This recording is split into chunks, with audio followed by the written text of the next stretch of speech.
Studies Institute Radio. Here on the Blog Talk Radio, it's good to be back after such a long hiatus. I'm Johnny Henderson, your host, and with me tonight is my son Elijah Henderson, who many of you may recognize from our YouTube web series called Nightmare Nuggets. Elijah, son, it's good to have you here with me tonight. How you doing this evening? Hey, it's good to be here. I'm doing pretty well. Am I showing up? Yes, you're doing just fine, son. So I appreciate you manning the board for us tonight, Elijah. Hey, no problem. I know that it's been a lot of work trying to get this thing ready, and I just want to say thanks for all the hard work you've been doing, not only with the radio show, but with the Nightmare Nuggets and the rest of the investigatory work that we've been doing. Hey, absolutely, and thank you for the work you've done as well. And, folks, I appreciate you guys turning in because without you, there's no sense even doing a show. We're going to continue to strive to bring you the best possible information that we can find out there, bring you the most interesting guests that we can find, keep you up to date on the work that we're doing out in the field. And we got a lot of things, that we really want to try to tackle this year, like attending more Cryptid Cons. We went to one last year, and, man, it was a blast. Leslie Mitz, thank you for giving us those tickets. You really inspired something in me. But in the future, we'd like to attend more of those cons, get out there, meet more of our fellow researchers, maybe even do some speaking engagements, set up a booth. It's just a unique community all its own. A few other It really is a special environment. It really is. Now, son, I know you're kind of excited about this that we've talked about before, maybe organizing a few tag-along weekends where people who contact us, maybe some people on the radio would like to get together with us and go out and do a few tag-along weekends in our field research areas. Or even I think that'd be a great idea. Yes, or even investigate a few new research areas. We make them honorary team members. Absolutely. And if anybody would ever like to join us for something like that, just give us a holler and let us know, see if there's any support behind it. Absolutely, son. I know that we've also, you and I have been working on trying to create and literally build some cool crypto merchandise, that we can put out there and sell, give away, whatever. And one other thing that I know that you and I have both been working on for a while, Elijah, is trying to get together and put together a long-term project, an in-depth werewolf documentary. Are you excited about it, son? I'm very excited for that, and we should be working on that in the near future. Well, we're going to be. We're also going to start, hopefully, a couple of new web series, launch them in the near future, a series dedicated to some of history's more interesting mysteries. Hadn't really got the complete title for that. Also, get out there and show people what to look for. Maybe even just go on a walkthrough with us as we investigate an area. I'd do a lot more Nightmare Nuggets and just get everything that we can get going. I know we've got some ambitious goals, considering we're trying to keep up with a 50-hour-a-week work week, but I believe we can get a lot of it accomplished. We want to try a lot of unique special things that nobody else has ever done before, and give people a chance to get more in touch with this field of science. Yeah, and maybe take comments and suggestions from people, who say, have you guys ever tried this? Maybe we'll go out and try that. I don't believe we should be so arrogant and think that we know everything. If somebody's got a better method, I'm not ashamed to try it. Oh, absolutely. What we may be doing may not be as good as what someone else is doing. We don't know everything. No, we do not. But we may, I've talked to you a little bit about this, but we may actually divide the show up into like 16-episode seasons, so to speak. That way it gives us enough time to get out and actually do a little field research. It may be a few episodes more than that. I'm not really sure yet. We'll just have to see where the time allows us to do. what it allows us to do. Yeah, well, this is just the beginning, so, we can toy around with it. Yeah, I asked that you guys be patient with us as we try to get our legs underneath us and get everything launched. But our guest tonight is Belgian Forrest. You may have seen him on Monsters and Mysteries in America. At the age of 13, he came face-to-face with a Rougarou. Now, when we bring him on the show, if you guys are so inclined and you want to call in with questions or comments, feel free to do so. But I do ask that you keep those questions and comments family-friendly, at the very least PG-13. Elijah, do you want to connect Belgian? Absolutely. Belgian brother, can you hear us? Yes, sir, I sure can. Hey, thank you for coming on the air with us. Thank y'all for having me. Absolutely. Oh, man, I've been wanting to have you on for a while. I saw you on Mysteries in America, I believe it was, Monsters and Mysteries, and I was fascinated with your story. That must have been a frightening thing to happen. Yes, it was. Especially at such a young age. I had never experienced any kind of phenomena like that before in my life, so it was definitely a life-changing experience. And if memory serves me right, you were 13? Yes, sir. I was 13. In South Louisiana, once you hit 13 years old, you're pretty much legal to go hunting on your own. I hunted with my brothers and my dad when I was a lot younger, and for my 13th birthday, I got a 12-gauge shotgun, and I was very excited. And then hunting season rolled around, and my mama had always warned me about All Souls and All Saints Day, which are 2 days after Halloween. You never draw blood on them days because that's for the spirits. And when I got home from school, the cold front had hit. It was a beautiful day. My dog was excited. I grabbed the gun, not even thinking, took off into the woods, just me and my dog. And walked the rest of the afternoon. Didn't see a rabbit, a squirrel, a bird, nothing. Right at sunset, it was dead quiet, if you could understand. I could hear my heart beating, that was about it. And my dog and I was walking, heading back towards the house. And all of a sudden, I seen a rabbit in the trail up ahead of me. And I'm like, man, that's the only rabbit I've seen all day. And it didn't look spooked. So I'm like, I might have a chance. I started sneaking up to it. While I was sneaking up to it, they got what they call blood reeds, and it's a very tall, lanky bush chattering. Not like wind was blowing it, but it's like they were trembling, like they were scared. And I looked up from my shotgun, and the reeds just opened up, and this thing stepped out in between me and the rabbit. And it looked at me, and it growled. The most horrific growl, combination between a lion and a wolf. And the hair on the back of his neck, it was like a very short mane he had, and it was standing up. And all I could remember was his fangs and his eyes. It looked like it was just fixing to tear me up. All I could do was Now, what run. color were the eyes, if you don't mind me asking? It was like a deep red. It wasn't a bright red. It was more like the color of old blood. How it gets dark red.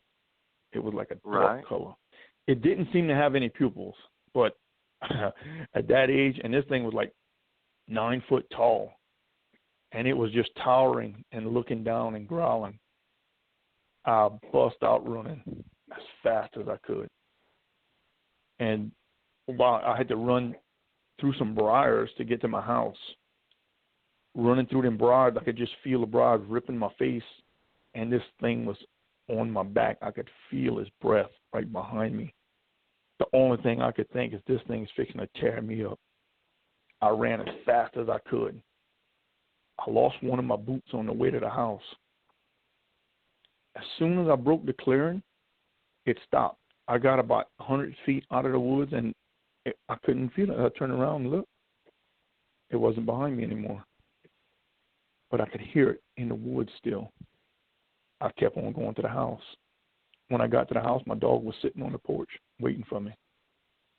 That dog never leaves me. Oh, it doesn't let you there. Oh, in a heartbeat. I don't even realize when it left me. And my heart was. You didn't want to have anything to do with that. Oh, and it's like it knew. And it was sitting there. Her ears were down and her tail was down. Wow. And I wasn't, at that time when I got to the house, I was relieved because I was still alive. But my inside was still trembling so bad. And when I opened the door, my mama was sitting at the table, and she looked at me. She said, "You saw it." And I couldn't say nothing. She said, "Pick up that gun and don't touch it for 13 days." I didn't pick up that gun the rest of the year. Now, is there a reason why she didn't want you to touch it for 13 days? It's an old saying that if you go back before the 13th day, it was going to get you. It was going to come back again. Wow. You had to wait 13 days. Oh, have you experienced anything of it since? I have experienced it twice since then. I haven't seen it, but I've heard it. When I was younger, I went back outside, and my mama had fussed me, and I was rebellious at that time. I was around 19, and I don't remember even what I was arguing with my mom about. But for some reason, I was extremely upset and angry. And when I went outside, I started just throwing things around, and I heard that growl again. Dang. I calmed down, and I came back inside. Now, do you think this like thing is something that was produced? Oh, go ahead. It's like this thing was keeping me in check. Because twice before, I asked my mom, I said, well, what that thing was. She said, well, it's a Rougarou.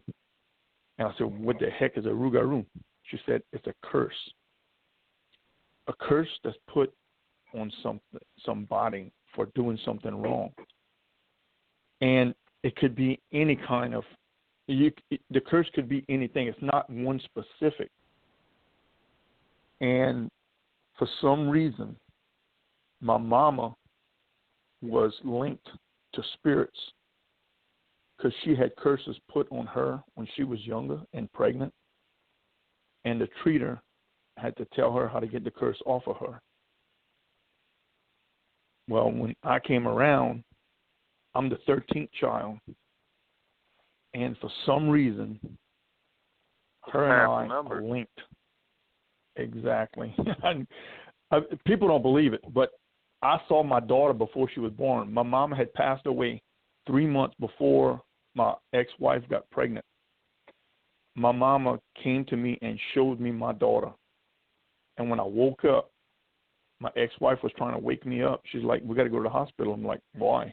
She said, because you was dead. You wasn't breathing. I said, I'm going to be all right. I'm going to tell you in the morning.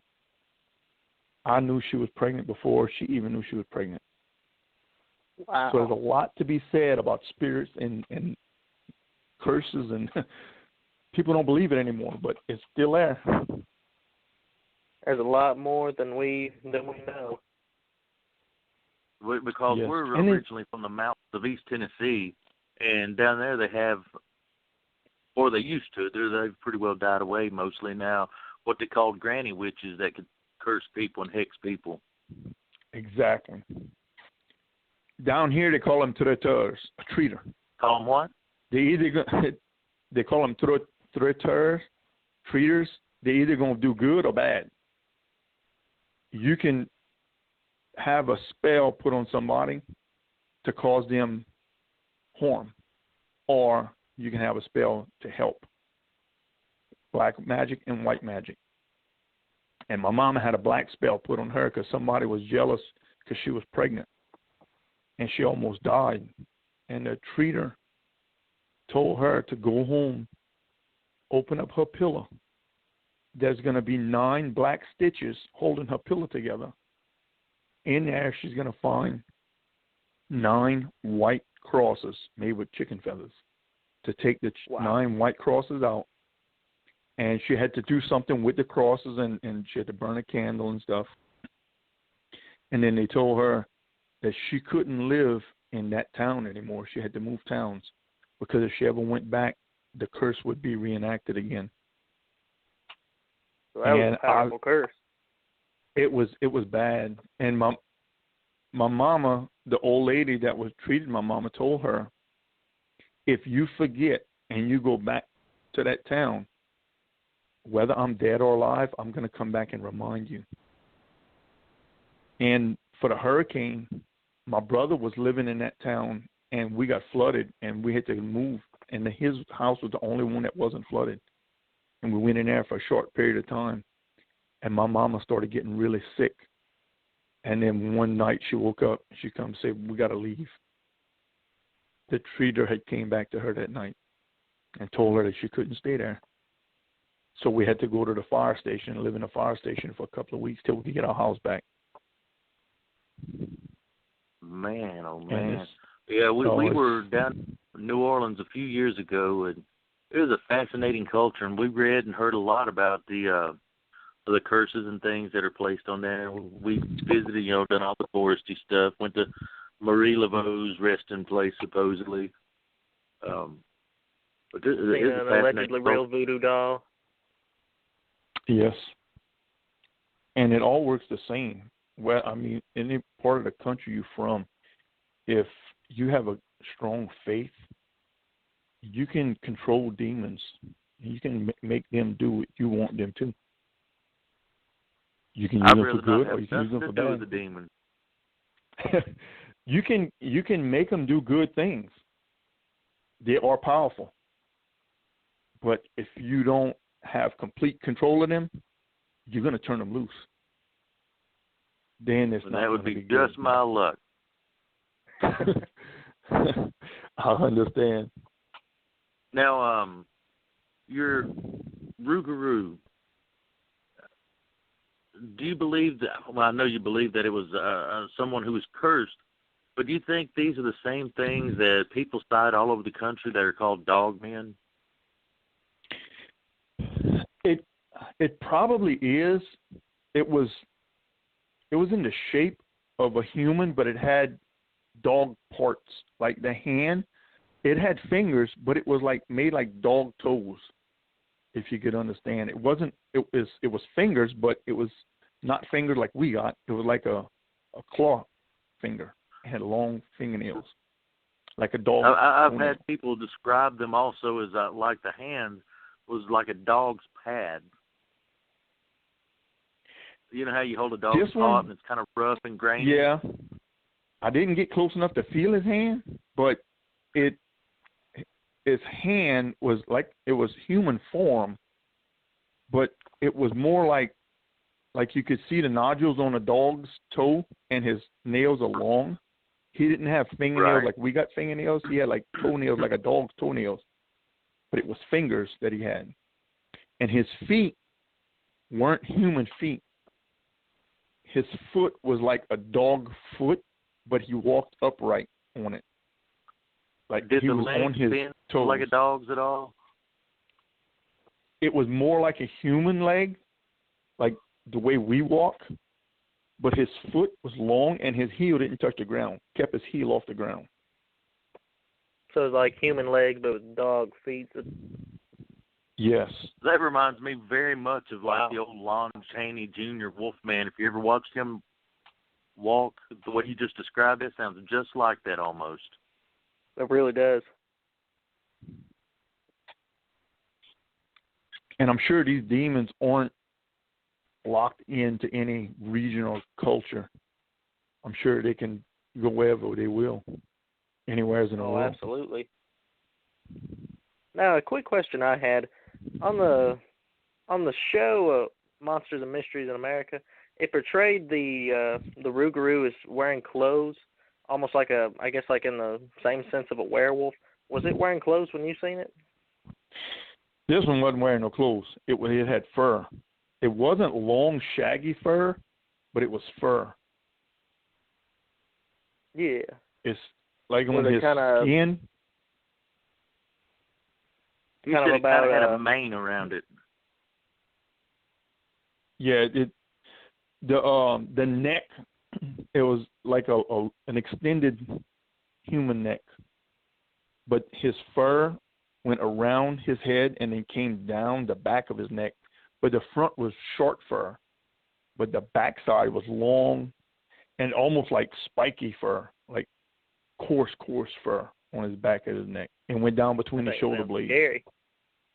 That's as far as I could see. And when he turned towards me, I bolted.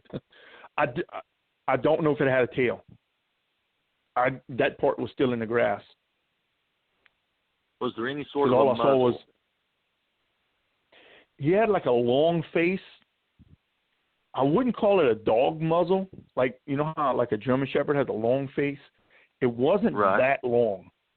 It was more like not short like a Pekingese, but like an in between. It's like his jaw came extruded. Yes, it came out some, but not long like you'd think.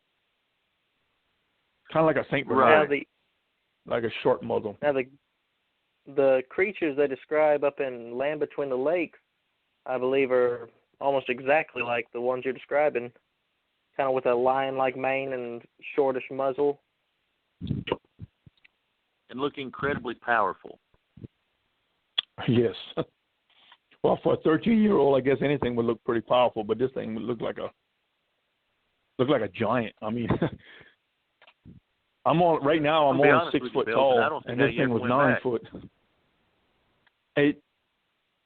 I've learned to respect it. I've learned that if I don't do wrong, it's not going to hurt me.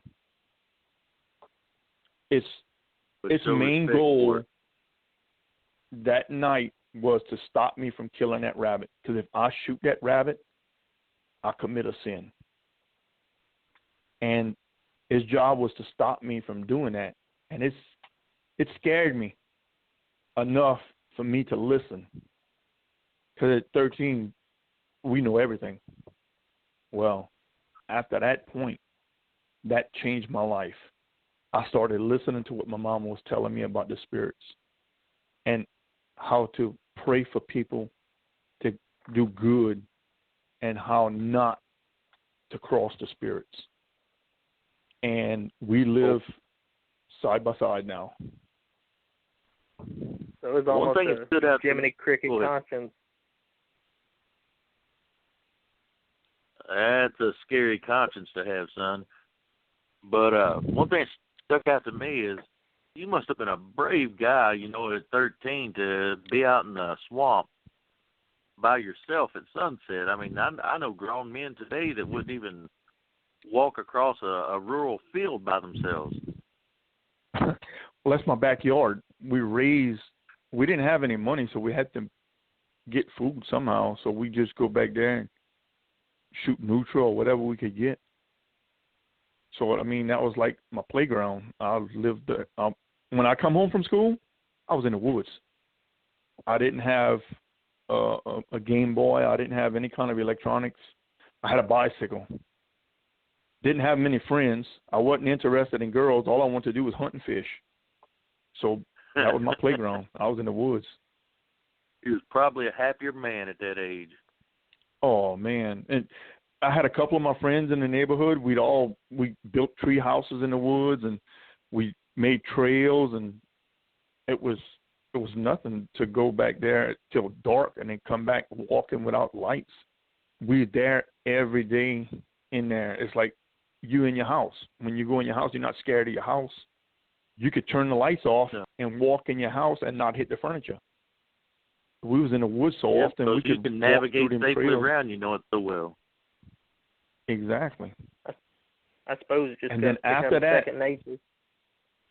Exactly. You trust everything. after that day, my friends wouldn't go back in the woods. Not at night. During the daytime they'd come, but not at night. They wouldn't come. But I just learned to respect it. Growing up, it's not only the woods. You know, I'm sorry. This thing can come out of the woods. It's not confined to the woods. The only reason it stopped at the woods is because I had got out of the woods. I've seen this thing. It came up to my house about 11 years ago. When my ex-wife left me, I was in a bad shape. I had knelt down one night on the side of my bed and I was saying my prayers because my mama trained me that every night I say my prayers.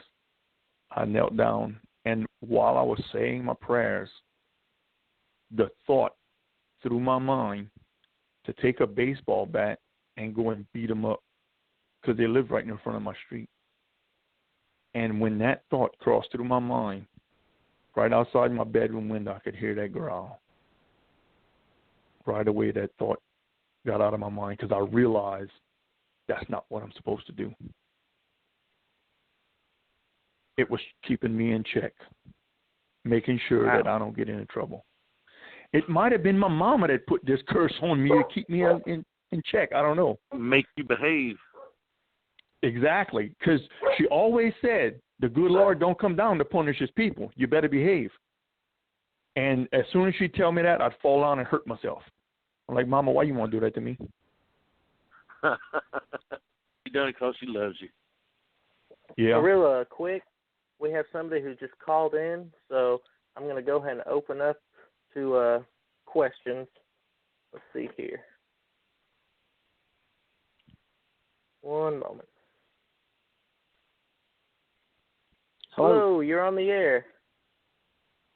Hey, this is Jason AC. I have a couple questions for your guest. Hey, Jason. Well, all right. How you doing, man? Welcome to the show, Jason. Good. How are you?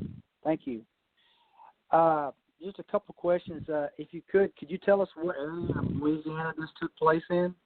What area? Yes. If you're familiar with the south part of Louisiana, it's called Terrebonne Parish. We are so far south that on a map we look like water.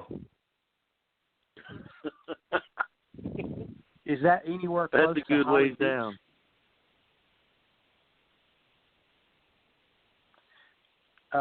Is that anywhere close to Holly Beach? Not. I mean, it's within driving distance, but it's not a hop, skip, and a jump. Okay. My wife was from about that 100. area, so that's why I asked. Oh, okay. You, are you familiar with the Rougarou, Pontchartrain area? That a lot of people go fishing there. No, I'm not. I'm sorry. Yeah. But I do have another question. Okay. When you said it screamed at you from the woods, did that scream sound like the classic howling werewolf, or can you describe what that sounded like? No, all the Hollywood werewolves, it didn't sound like that. This thing, if you've ever heard a lion when it's on the prowl, it's like a low rumble and deep down in his throat. Mm-hmm. He's just stalking something. Take that sound and put a German Shepherd voice to that sound, and that's what it sounded like. It was like a rumble, like it shook. It was more like thunder than a sound. It's like a rumble, and when it came in, it hung in your ears. It's not like it just one quick sound and stopped. It's like he'd have took a deep breath and rumbled this thing for like 5 minutes. And just sounds coming after you. Of course, it probably didn't take me that long to get out of the woods because I was hooked up pretty quick. Now, Jason, if memory serves me, you live somewhere close to me, my area, don't you? I'm here in Clarksville, Tennessee. You're from Tennessee as yeah, well, I'm aren't about an hour south of you, probably. I remember you let us, on one of our videos, you let us use a sound that you had recorded. There was of the White Bluff Screamer. Mm-hmm. I would love to get you on the show sometime to talk about that. Would you ever be interested in coming on the show? Sure. Sure. Let's see if we can set something like that up. Go ahead. I was going to say, let's see if we can set that up, and you can tell us all about your sighting and some of the research you're doing. That'd be great. Sure thing. Just let me know. I will do that. I'll make sure I get your contact information. That way we can catch up with you. And we'll make sure to stay in touch with you. All right. Well, I appreciate it. I'm going to get off and listen. Thanks for taking my call. Oh, hey, anytime, no problem. Jason. Thank you. Okay, thanks. Take care. Yeah, we've had people contact my son from Canada today, wanting to call in and talk to you when they get a chance. Hopefully they'll, not in the wrong time frame or time zone. Hopefully they'll get a chance to call in and ask your Hopefully questions. so. Yes. Now, have you ever, in your history of being in this area, ever seen any evidence of there being Sasquatch in the area as well? No, not around the house.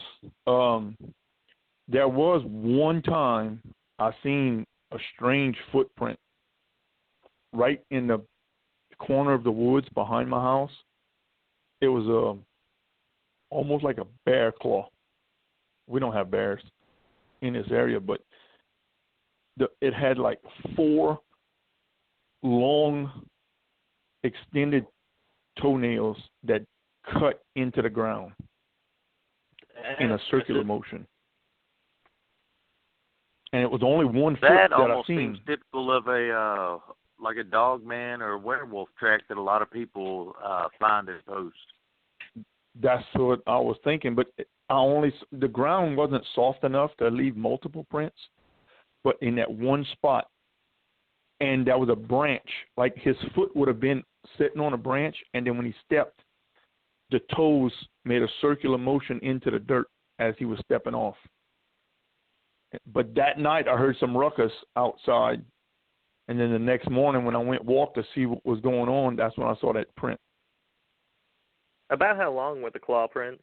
I'd say the nail was about 2.5 to 3 inches long, and wow.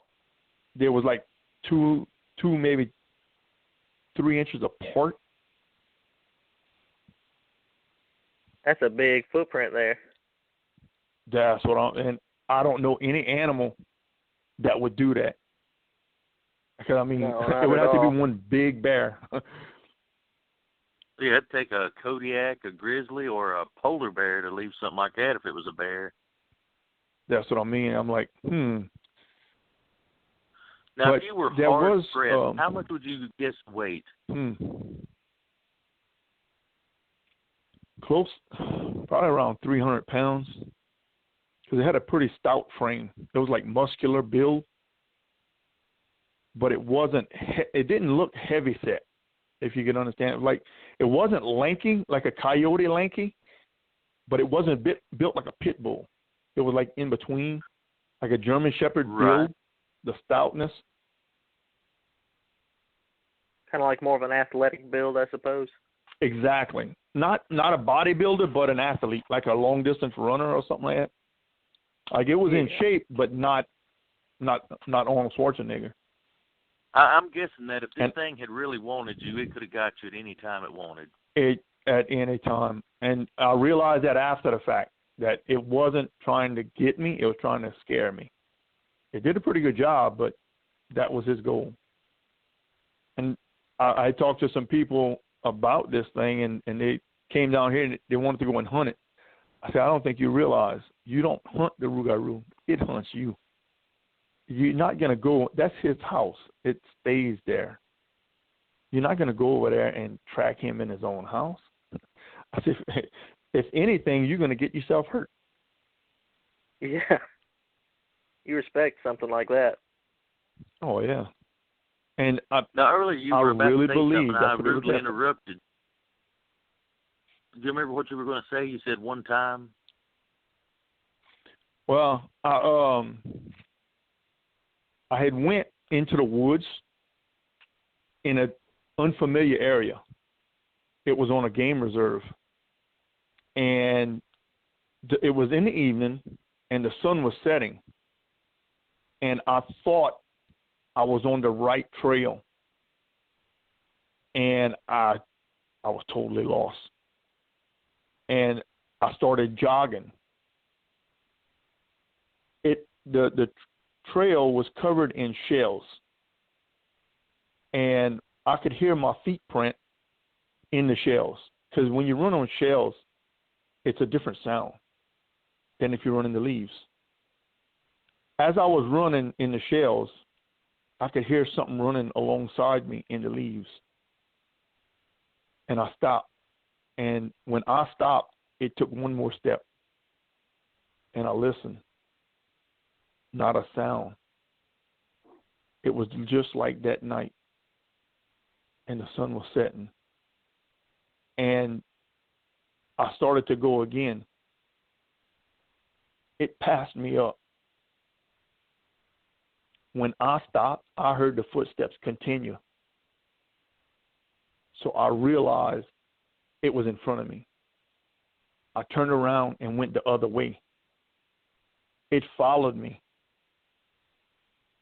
It stayed right behind me until I got back to the main trail. It's like it chased me the right way.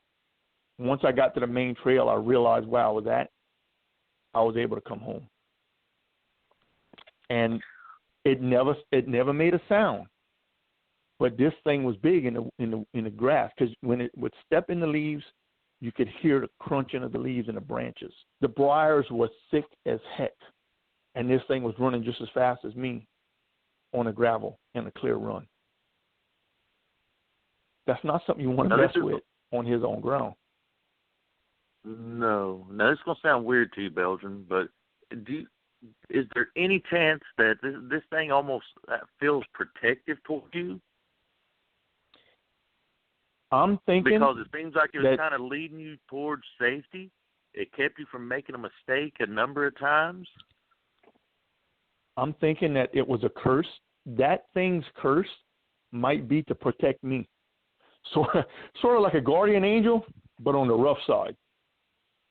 Maybe that's how it breaks its curse, by doing a good deed, maybe? A good deed or something.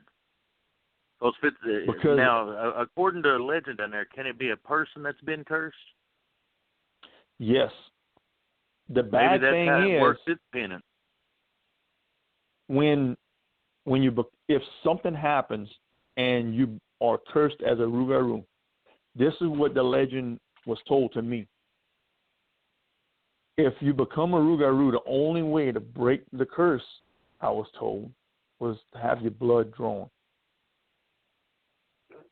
If I was to shoot that thing and I drew its blood, it would turn back human form. And I would see it in human form. I would know the human.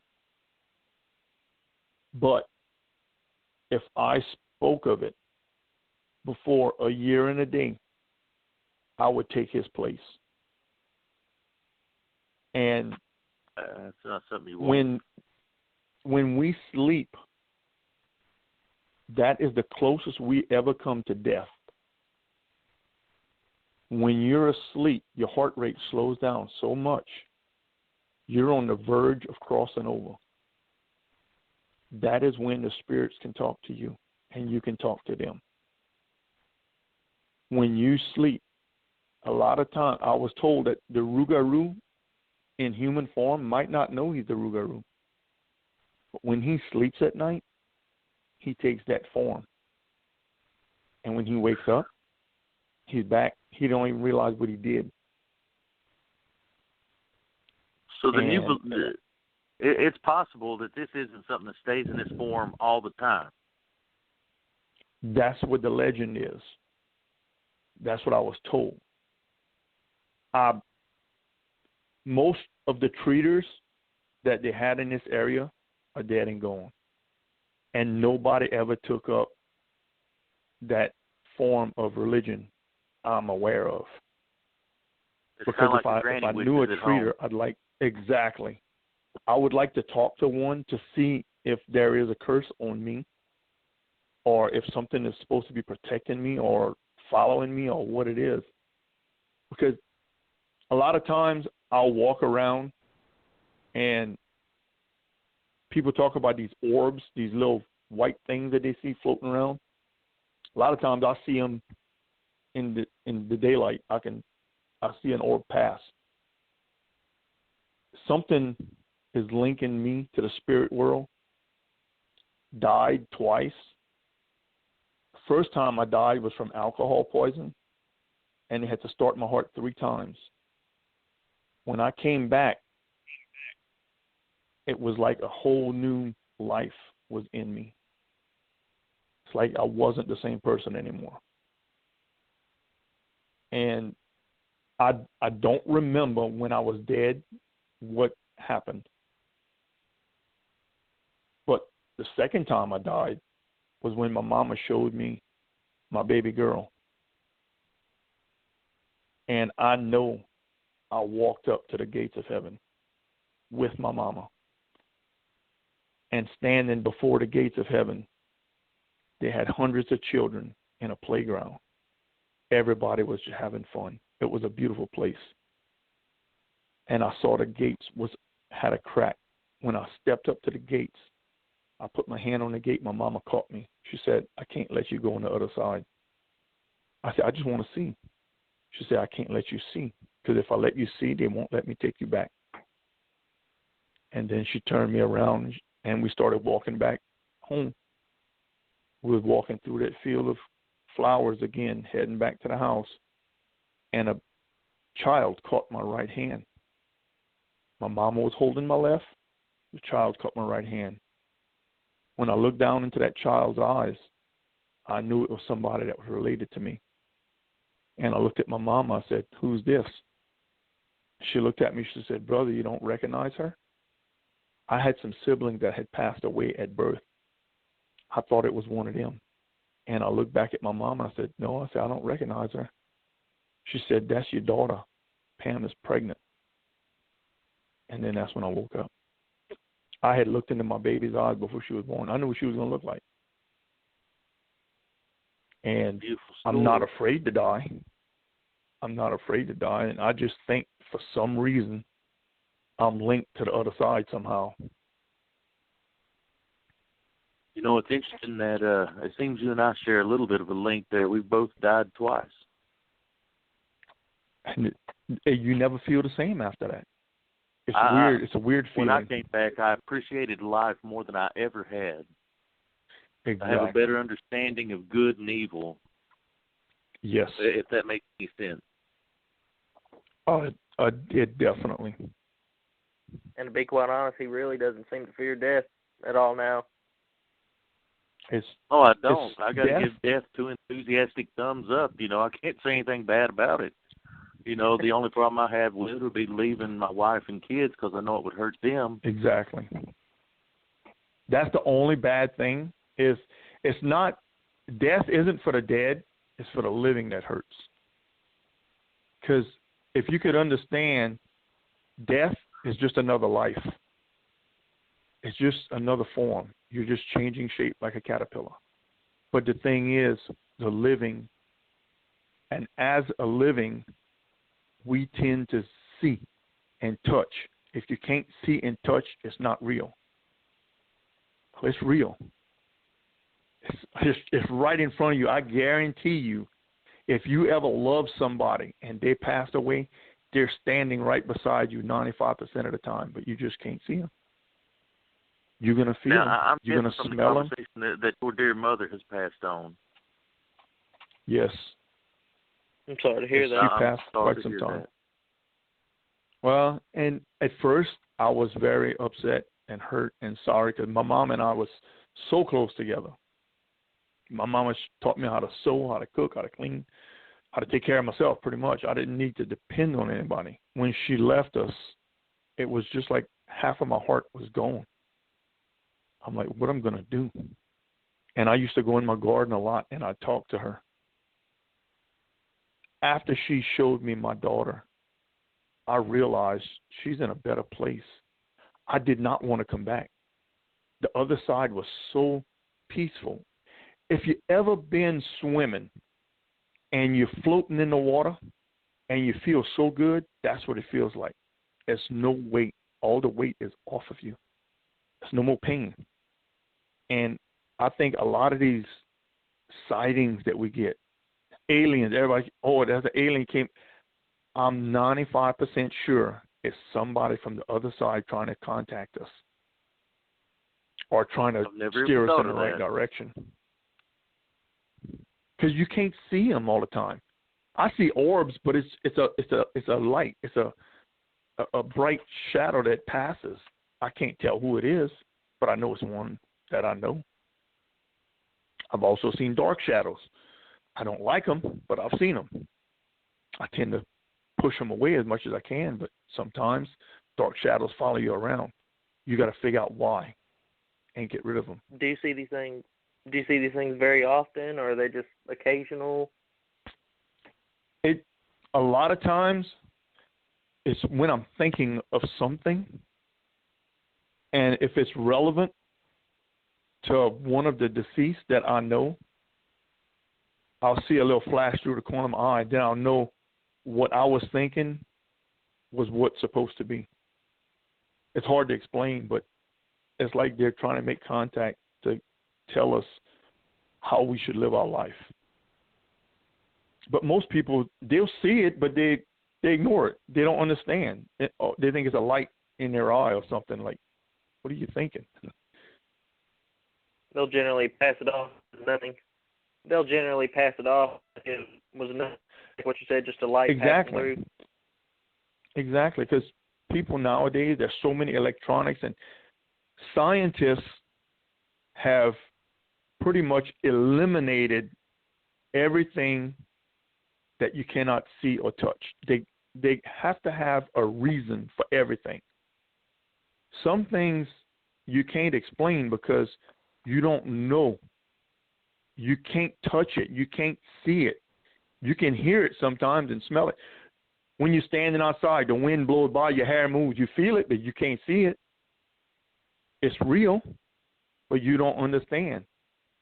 Why am I seeing this? Why is this happening? So they'll come up with a reason, a logical explanation for why they're seeing these things or why these things are happening to them. A lot of these scientists, I don't believe, are anything more than a bunch of educated idiots. Yeah, I'd agree with you on that one. Because I had the Bible says God doctor. uses the simple things to confound the wise. Exactly. But too many people, and it might be that they don't want to know. It's too simple to have a life that you see and feel and touch. It's real easy to have that. But when you start believing in something you cannot see, how do you explain it? People think you're crazy. I've had a doctor look at me and said, "Oh, it's all in your mind." I said, "It's all in my mind?" I said, "I saw my daughter before my wife even knew she was pregnant. Years down the road, that same daughter was pregnant. I was living in another city, 100 miles away. My mama came to me again and showed me another baby. And when I looked at that baby, I'm like, 'Mama, I know this ain't mine.' She said, 'No, that's your granddaughter. Your daughter's pregnant.' I'm like, 'Okay.' I woke up and I called my daughter. I said, 'You pregnant?' She's like, 'No.' I said, 'You will be.' The whole time she was pregnant, the doctor kept telling her she was going to have a little boy. I said, 'No.' I said, 'Your grandma showed me a little girl.' I said, 'You might have twins, but one of them in there is going to be a girl.' But the whole time they kept telling her, 'Oh, it's a boy. It's a healthy boy.' The very last ultrasound before she went into delivery, when the nurse came in, she said, 'Well, we have a healthy baby girl.' My daughter started crying. And my daughter-in-law was with her. She's like, well, why are you crying? You don't want to have a little girl? She said, no, Daddy told me I was going to have, you don't want to have a little boy? The doctor, the nurse had told her she was going to have a little girl, but she was thinking she was having a little boy. And my daughter-in-law asked her, you don't want to have a little girl? And she said, no, Daddy told me I was going to have a little girl, but they were saying it was going to be a little boy. Daddy was right. I said, don't ever doubt your grandma. I said, she might not be standing here, but don't ever doubt her. It's weird because the way my ex-wife left me, I was in a bad way. And I'm not going to say suicidal, but it wouldn't have took much to set me off because I was with her for 22 and a half years, and I devoted my whole life to making her happy and getting our family where it had to be. And then one day she just up and left me for my older brother. And at that point, I was ready. And that's when the Rougarou came back to me and tried to put me in check. A few weeks later, my mama came back to me, and she showed me another baby. I'm like, Mom, I said, who this one is? She said, brother, don't worry about it. I'm going to take care of it. She said, this is your ex-wife's baby. She's pregnant, but I'm going to take care of the baby. That baby was born on August 16th, my mama's birthday. The same exact day my mama was born, that baby was born. It was a baby girl. My mama passed away because her lungs were not in good enough shape to have a surgery. So her gallbladder ruptured.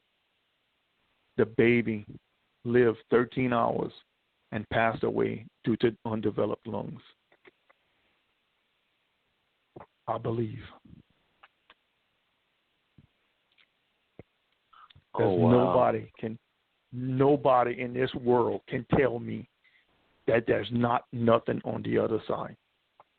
I know for a fact I'm not scared to die, but like you said, my loved ones, I'm going to leave them behind. I'm going to see them, but they won't be able to see me. And I know that's going to cause them pain. And that's the hard thing to deal with for them. Yes.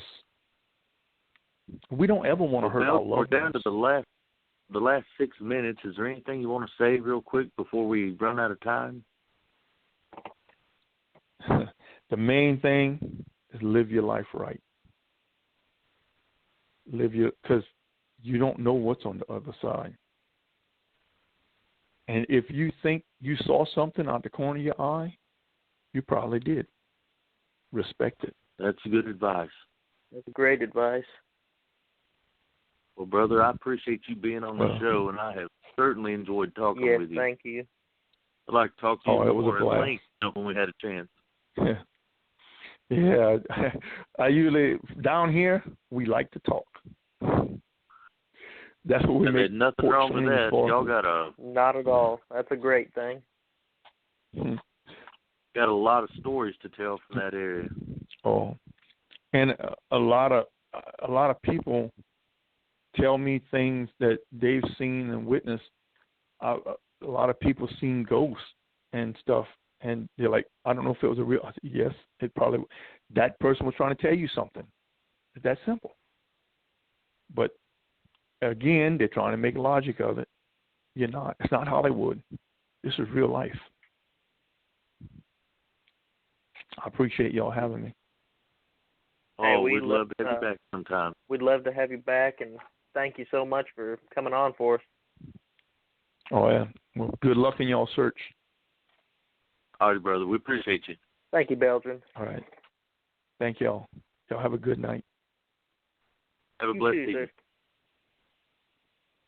Well, that was a fascinating conversation. That was very fascinating. I just had this feeling when I saw him on the show that he'd be an incredible guest to sit and talk with sometime. Absolutely. I'm glad we're able to find him and talk with him. I am too. We need to get some contact information for Jason Acey. He was saying that he had some sort of a sighting, so it'd be great to get his information, talk to him. And if anyone out there listening would like to be a guest on the show, has something to contribute, we'd love to have you on the show as well. Contact us. Let us know what you got. We'll try to get you on here. We're always looking for someone interesting to be on and tell us about any encounters they've had or anything. Yeah, we will just chat the night away. I'm trying to think. If you guys have feedback, we'd love to hear your feedback. Tell us what you would like to see, what you would like to see on the, what kind of guests you would like us to get on the show, what kind of nightmare nuggets that you would like to see on the YouTube channel. And just as a heads up, we have another nightmare nugget on the way. It should be up tomorrow or the next day on the creatures of Carr Creek, an area close to Nashville. Yeah, that ought to be a good one, son. That was kind of an intimidating sighting that was seen there. So y'all ought to find that pretty interesting. So the first show seems to have gone well.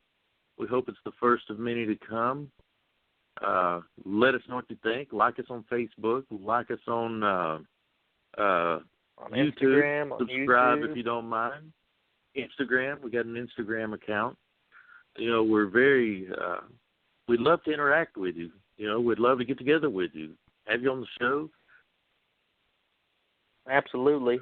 And we're getting a website put together right now, and we'll have a lot of our Sasquatch and other audio recordings put on there so you can listen to it and give us your thoughts on that if you'd like. Yes, we would love to have your input.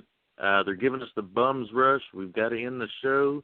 To everybody out there, all I can say until next week is stay groovy, baby. Stay groovy, baby. Have a good one. Bye-bye. Bye-bye.